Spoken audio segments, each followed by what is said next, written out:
Thank you for listening to this training audio. This recording is by members of the youth team and guest youth leaders Ali Demet, John Robb and Lucy Skelton as they discuss the role of social media in connecting with and engaging young people in their own faith journey. We hope this conversation informs, inspires and encourages you as you seek new ways to reach and disciple young people.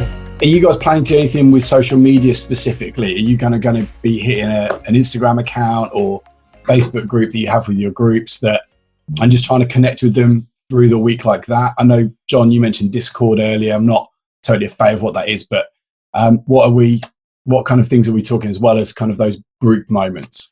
Yes, so I've just been working on our youth pages on the website today to kind of concrete what it is they've got available. So one section is actually to go on and have a look at the session for that week.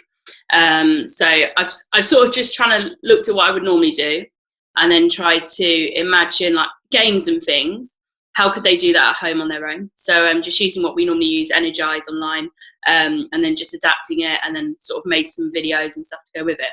And then the social media side, I'm going to encourage them to use that to sort of post photos of the challenge, how they've done on that, to post comments and things. Again, it's quite difficult like you, Ali, because ours runs from 11 to 18. So we've got that sort of 2 years where social media is not really allowed and it's trying to get around that. But at the same time, we have a lot of parents who are on our social media. So even if their young person isn't old enough to use it, their parents could post for them or they could post to their parents' account. And then obviously then there's the Zoom stuff, which we're looking at doing Zoom as well, is for the sort of group discussions. It's really good to hear actually, Ali, about how you've sort of, it's been decided, with parental consent and things like that. And that's definitely something I'll go away and work out how to do that with ours. So we're going to use it in that sense. So it's sort of the way they can, as a community, sort of show what they're doing, and also we can gauge how much they're really connecting with what we're doing. Because it's obviously going to be harder when you're sitting with them in the room. Of course, you can see their faces and whether they're glazing over or getting excited, but we can't gauge that now. So it'd be good to see when they do that. So I've set up an Instagram today because of those. We do have a Twitter account, but what teenagers use Twitter? I won't be using Twitter. Everyone use Twitter. And of course, we've got I've just created a specific youth YouTube channel for us. We have a church one, and there was discussion over whether we should have a playlist, but I felt with this, there's going to be so much material going on that big church YouTube channel. I want the youth to just be able to find what they want. And then it's all going on to, everything's going to be embedded onto the website as well. So it's nice and easy for them to find. But yeah, those social medias, I just want it to be their sort of the way of them showing pictures and maybe videos and things like that. So they can keep connected in that way as well. And I think Instagram is going to be a big use, isn't it? Because they can, we've got another member. They can go around and take photos of things they're doing and stuff and keep connected like that, which is good. So that's how we're using social media. Amazing. For now. Amazing. What are you guys doing?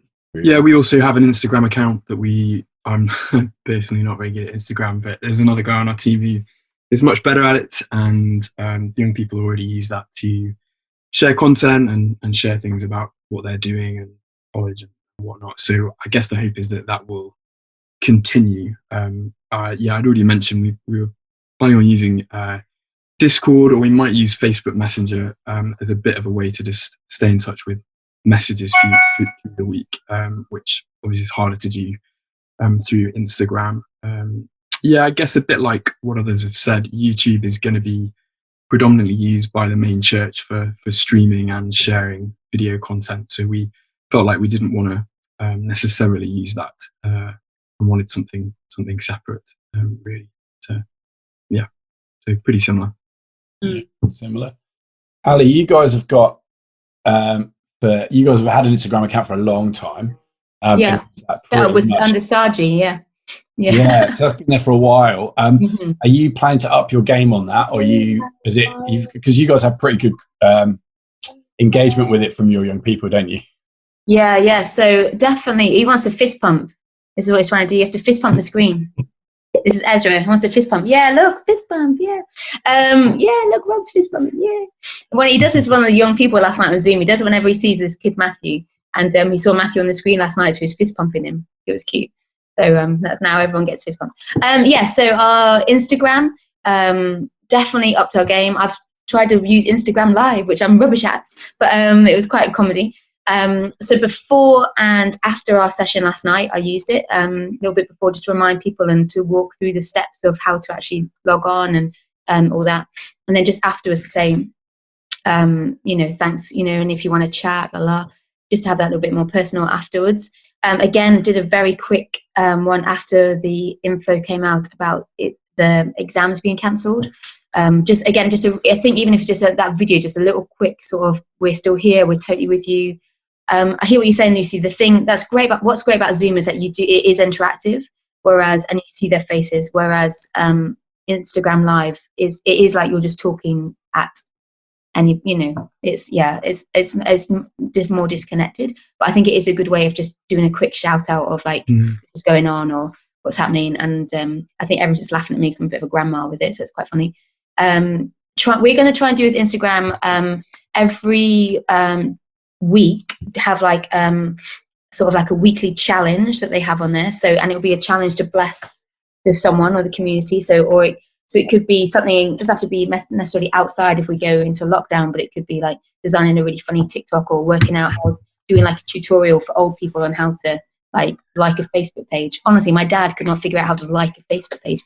So stuff like that. It's things that you just think are completely normal. And then also doing talking to Zoe. And also then doing maybe like I've been doing daily on the story. I've been sort of doing daily verses, or we've been looking at the names of God going off the back of Psalm 23. So just putting some stuff like that every day, so there's something. But then we've also been working as Resolute. So Resolute's interchurch youth sort of movement here in Lancaster area, which if you talk to Saji, Lucy, he's your curate, right? Am I right? Yeah. So he's basically spearheaded Resolute, and definitely would love to hook you guys up with that as well, connect there.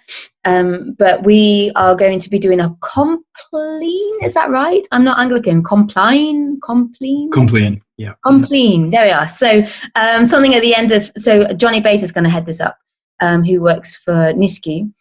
So as Resolute, we're going to have that 4 stages on the story of an evening, so that the young people can go to bed thinking on scripture, reviewing the day, and then just going to sleep well. So just rather than working smarter, not harder, rather than us all doing that as individuals or churches, we thought if we do that, 'cause that's quite a bit more work, as Resolute, then anyone can tap into that, and you can just signpost your young people to it. And will that be live? Will that be live, or is it recorded? So I think it's going to be, it's like still images. Okay. So it would be like 4 images, like like in a story, like how you just click along and you could pause it for different points. Yeah. We nicked it from a friend from a church down south. She'd done this, and she used it for exam period and said it worked really well. So we thought this might be a good way, especially mental health is going to be massive, isn't it, in all of this. So if we can help people just process a little bit, that's how we wanted to use our Instagram. But same, not all young people are on all the platforms that we're on. Some are on WhatsApp, some are on Facebook. Hardly anyone's on Facebook. Parents are on Facebook. Most on Instagram. I don't use Snapchat because I don't think it's safe for as a youth worker. There's no accountability. So but emails. I've been emailing parents, and then I've been texting parents to tell them I've sent them an email. So that's been the way I've been doing it. So and it worked. We had a lot there last night, and it was all through email. And I think if more and more they realise that to access links for Zoom, they have to check their emails, then that will up the game. And as a church, we're going to be sending out weekly emails on like MailChimps on Wednesdays and Fridays. And as part of that, it's going to be like a time to connect with ourselves, connect with God, connect with the church, and connect with our community. There's going to be a youth, like connect with our families as well. So there'll be a youth and children's section that we'll be able to put content into that weekly email. So there'll be something as well. So we're still part. I was really keen. I didn't want us to suddenly almost spin out to be like a sub church. Like I think it's really important that the young people are still very much part of the church. at this time. That's why we wanted to do the Zoom after the live stream. So that's where we're at social media wise. We hope that you've enjoyed listening to this talk. For more resources and training, please visit the resource area at bdeducation.org.uk.